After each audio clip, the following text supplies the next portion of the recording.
जय हिंद दोस्तों, स्वागत है आप सभी का एक बार फिर से आपके अपने यूट्यूब चैनल एग्ज़ाम रास्ता में। तो आज हम लोग जो है एक्सरसाइज 11.1 के क्वेश्चन नंबर 2 की रचना करेंगे, जो कि दिया गया है कि 4 सेंटीमीटर, 5 सेंटीमीटर और 6 सेंटीमीटर भुजाओं वाले एक त्रिभुज की रचना कीजिए। मतलब कह रहा है त्रिभुज की तीनों भुजाओं के जो माप दिया है उसका एक हमें त्रिभुज बनाना है और फिर इसके समरूप एक अन्य त्रिभुज की रचना कीजिए जिसकी भुजाएं दी गए त्रिभुज की संगत भुजाओं के 2/3 गुनी है। मतलब इस क्वेश्चन में कह क्या रहा है, पहले इसको हम समझते हैं कि इसमें कह रहा है कि मान लेते हैं जैसे ये त्रिभुज है जिसकी भुजाएं 4, 5, 6 इस तरीके से हैं, इसको ही रचना करना है। फिर उसके बाद इसी के संगत, मतलब कि जैसे ये है तो इस तरीके, फिर इस तरीके, फिर ऐसे, इसी के संगत लेकिन 2/3 गुनी भुजा का हमें फिर से त्रिभुज इसमें बनाना है। तो आइए पहले इसकी हम रचना करते हैं, फिर इसको समझेंगे। तो देखिए इसके लिए पहले हम क्या करेंगे कि हम पहले इसका आधार बना लेते हैं 6 सेंटीमीटर का। तो सबसे पहले हम एक 6 सेंटीमीटर की रेखा BC खींच लेते हैं स्केल से सहायता से। ठीक है, तो ये हो गया 6 सेंटीमीटर की रेखा जिसका हमने नाम दिया हुआ है BC। ठीक है, अब क्योंकि इसकी दो और भुजाएं हैं 4 सेंटीमीटर और 5 सेंटीमीटर, तो इसके लिए हम क्या करेंगे कि स्केल से हम 5 सेंटीमीटर पहले मेजरमेंट कर लेंगे। ठीक है, 5 सेंटीमीटर मेजरमेंट करने के बाद इन दोनों में से किसी भी एक बिंदु में, ठीक है, हमने 5 सेंटीमीटर मेजरमेंट किया। फिर चाहे आप बिंदु B या C को, तो मैं बिंदु B को मान रहा हूँ, किसी भी एक पॉइंट पे रख के आप एक चाप काट दीजिए। और उसी तरीके से फिर 4 सेंटीमीटर की रेखा में खींचनी है, तो हम प्रकार और स्केल की सहायता से 4 सेंटीमीटर मेजरमेंट करके दूसरे बिंदु पर रख के जो भी हम लेंगे पहले उसको इस तरीके से चाप काट देंगे। अब जैसे हमने 5 सेंटीमीटर वाले काटा था चाप, तो वो कट नहीं कर रहा है, तो हम इस तरीके से इसको मेजरमेंट करेंगे कि वो दोनों चाप आपस में एक जगह पर क्रॉस करें। ठीक है, तो जैसे हमने इसको लिया हुआ था, आगे बढ़कर ये थोड़ा इस तरीके से क्रॉस करेगा। फिर जहाँ पर एक कट कर रहा है वहाँ पर इन दोनों बिंदुओं को हम उससे मिला देंगे। तो पहले ने बिंदु B से मिलाया और फिर उसी को बिंदु C से हम लोगों ने मिला दिया और इस पॉइंट को एक नाम दे दिया जो कि हो गया बिंदु A हो गया। तो इस तरीके से हम लोगों ने पहले त्रिभुज की रचना कर ली जिसकी भुजाएं हैं 5 सेंटीमीटर, 6 सेंटीमीटर और 4 सेंटीमीटर। अब हमें इसकी समरूप त्रिभुज की रचना करनी है जिसकी लंबाई इनकी संगत भुजाओं के 2/3 गुनी हो। तो उसके लिए पहले हम क्या करेंगे कि जब ये त्रिभुज बन गया तो हमें इसमें पहले एक न्यून कोण बनाना है। तो न्यून कोण कैसे बनाएंगे, तो हम बिंदु B से ही एक न्यून कोण बनाते हैं। बिंदु B से एक न्यून कोण की हम रचना करते हैं जो कि है CB। इसको मान देते हैं किरण ये यक्ष है, तो ये न्यून कोण हो गया CB यक्ष। तो इस तरीके से हम लोगों ने बिंदु को B से एक न्यून कोण CB यक्ष की रचना कर ली। अब इसके बाद देखिए क्या करना है, हमको इस पे ध्यान देना है जितने गुणे की बात की गई है। तो इस कंडीशन में हमको ये देखना है कि अंश और हर में से कौन सी संख्या बड़ी है। मेरी बातों पे गौर कीजिएगा, मैंने क्या कहा कि हमको ये नहीं देखना है कि अंश बड़ा है कि हर, हमको ये देखना है कि दोनों में से कौन सी संख्या बड़ी है। तो यहाँ हम देख रहे हैं 3 बड़ा है, तो बस कुछ नहीं, जो हमने न्यून कोण बनाया है उस पर एक समान चाप लेके हमको 3 चाप काट देना है। तो 1, 2 और ये हो गया 3, और इन तीनों को हम नाम दे देते हैं B1, B2 और B3। ठीक है, तो इतना आप समझ गए कि हम लोगों ने इस तरीके से रेखाखंड पर 3 एक समान चाप बना लिया। अब इस लास्ट वाले चाप को हम बिंदु सी से मिला देंगे। इस लास्ट वाले चाप को हम किससे मिलाएंगे, ध्यान दीजिएगा, बिंदु सी से।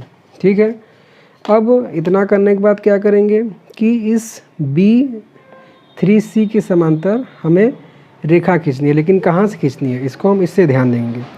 जैसे पहले हम लोगों ने देखा था कि दोनों में से कौन सी संख्या बड़ी है, अब हमें इन तीनों में से किस बिंदु से इससे समांतर रेखा खींचनी है ये देखना है।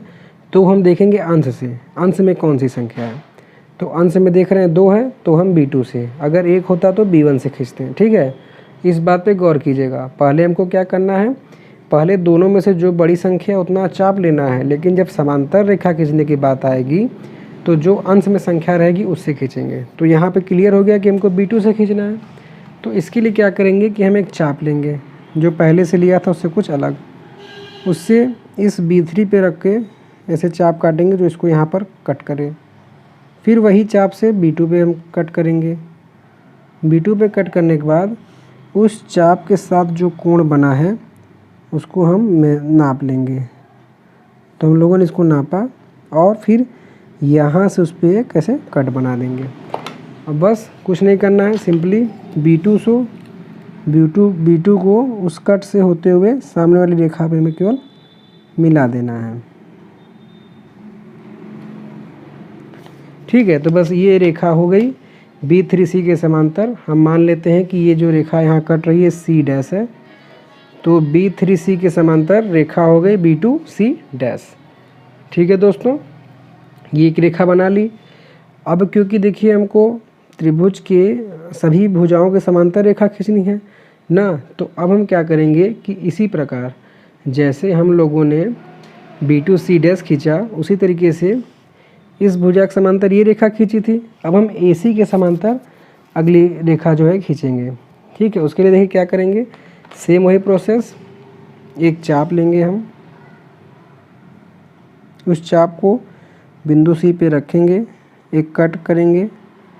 कट करने के बाद C' से वही कट को दोहराएंगे और फिर उस जो हमने चाप लिया हुआ है उसको लंबाई को माप कर उसी पॉइंट से रख के वहाँ पे कट करेंगे। फिर जब ये हमें दोनों जहाँ पर एक दूसरे काटेंगे, बस उस पॉइंट को सामने वाली भुजा से मिला देना है।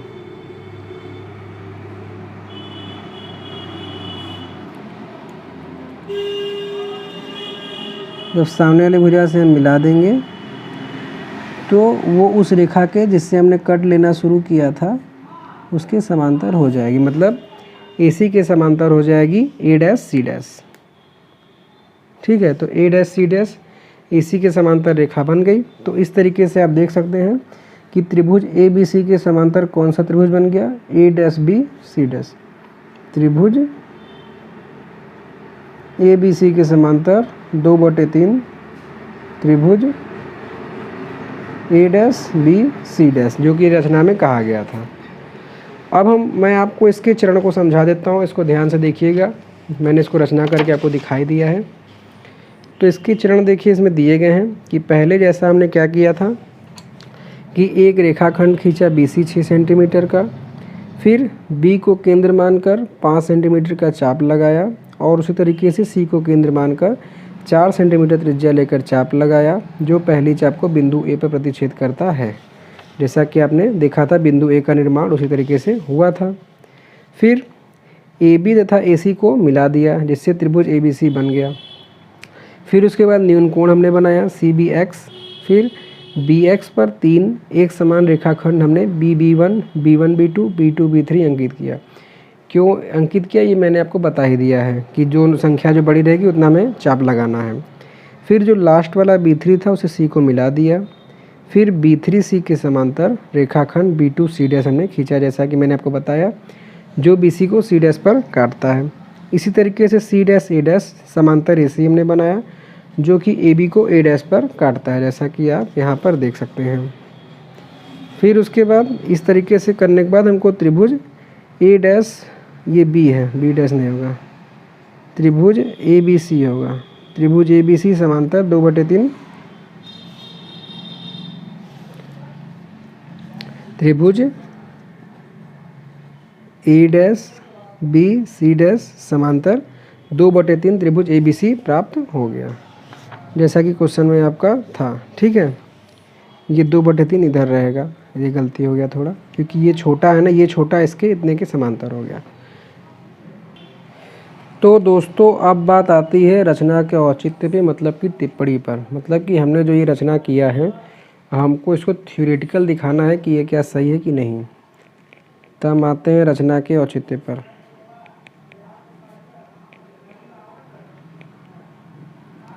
तो देखिए रचना के औचित्य में जब हम आएंगे तो इसके लिए पहले हम आते हैं जो त्रिभुज हमारा मूल बना है, त्रिभुज ए बी सी में। तो यहाँ देखिए ये जो रेखा है ए डैश सी डैश, ये हमने समांतर बनाया हुआ है किसके, ए सी के। तो जब ये एक दूसरे के समांतर हो गए तो ये जो इसके बनने से दो त्रिभुज बन रहे हैं, त्रिभुज बी ए डैश सी डैश, ये समांतर हो जाएगा इस छोटा वाला त्रिभुज, ये बड़े वाले त्रिभुज के बी ए सी के। ठीक है, मतलब समरूप हो जाएगा, सॉरी। और जब समरूप हो गया तो इनकी सभी भुजाओं का अनुपात एक दूसरे के बराबर होगा, मतलब कि बी ए डैश बटे बी ए, इसलिए बी ए डैश बटे बी ए बराबर ए डैश सी डैश बटे में ए सी बराबर बी सी डैश बटे में बी सी। चित्र से नहीं समझ पा रहे तो यहाँ से देख लीजिए, पहले हमने यहाँ से बी ए लिया तो यहाँ से बी ए लिया, फिर यहाँ से ए डैश सी डैश लिया तो यहाँ से ए सी लिया, फिर यहाँ से बी सी डैश लिया तो यहाँ से बी सी। इस क्रम को आप फॉलो कर सकते हैं। तो ये हो गया समीकरण 1। अब जैसे देखिए इस समांतर रेखा से दो त्रिभुज बटे, तो उसी तरीके से इस समांतर रेखा से नीचे भी दो त्रिभुज बटेंगे। तो यहाँ पर हम दिखा सकते हैं इसी प्रकार, ये इसके समांतर है तो यहाँ हम दिखा सकते हैं क्या, त्रिभुज B B two C dash समरूप है त्रिभुज किसके, बी बी थ्री सी के, ये इसके समरूप हो गया। तो जब ये एक दूसरे के समरूप हो गया तो यहाँ देखिए बी सी डैश और बी सी इसमें आ रहा है इस भुजाओं में, और यहाँ पर ये कॉमन मिल रहा है, तो इसको हम दिखा सकते हैं क्या कि बी सी डैश मतलब छोटे त्रिभुज की ये भुजा बटे में बड़े त्रिभुज की कौन सी भुजा, बी सी, किसके बराबर है, बी बी टू। इधर दिखा दीजिए छोटे त्रिभुज की भुजा बी बी टू बटे में बी बी थ्री। ये भुजा को हमने इसके बराबर क्यों दिखाया, क्योंकि ये हमें कंसल्ट दिखाएगा, और इसको दिखाने का मतलब ये हुआ कि हमको एक मान दिखाएगा। क्यों, क्योंकि देखिए ये इस रेखा को 3 भागों में बांट रहा है, 1 2 और 3। तो बी बी टू का मतलब क्या हुआ, 2 भाग, और बी बी थ्री का मतलब हो गया 3 भाग। तो देखिए समीकरण 1 और समीकरण 2 से, क्योंकि ये दोनों में कॉमन आ रहा है, तो कॉमन आने के कारण ये दोनों भाग भी 2/3 के बराबर हो जाएगा, या फिर ये हम कह सकते हैं कि बचे हुए सभी भाग एक दूसरे कॉमन हो जाएंगे। तो देखिए समीकरण 1 व 2 से हम यहाँ लिख सकते हैं कि बी ए डैश बटे में बी ए बराबर ए डैश सी डैश बटे में ए सी बराबर बी सी डैश बटे में बी सी बराबर 2/3। देखिए ये सभी चीज़ में आ रहे कि नहीं, बी ए डैश बटे बी ए डैश सी डैश बटे में ए सी और बी सी डैश बटे में बी सी, जो कि बराबर हो गया 2/3 के। अब आप देखेंगे तो बी ए डैश ये वाली भुजा, ए डैश सी डैश ये वाली भुजा, और बी सी डैश ये वाली भुजा, ये छोटा वाला त्रिभुज बन रहा है जो कि 2 भाग के बराबर है, और बी ए सी बी सी, बी ए सी और पी सी जो कि बड़े वाले भाग के बराबर है जो कि 3 है। और यही हमको दिखाना था कि बड़े वाले त्रिभुज की 2/3, तो छोटा वाला त्रिभुज 2 और बड़ा वाला त्रिभुज 3। तो इस तरीके से हमारा रचना और उसका औचित्य कंप्लीट हो गया। तो आशा करता हूँ कि बताया गया सभी सवाल का आपको रचना समझ में आया होगा। सो कोई अगर दिक्कत हो अगर आपको क्वेश्चन में तो कमेंट करके पूछ सकते हैं। Thanks for watching.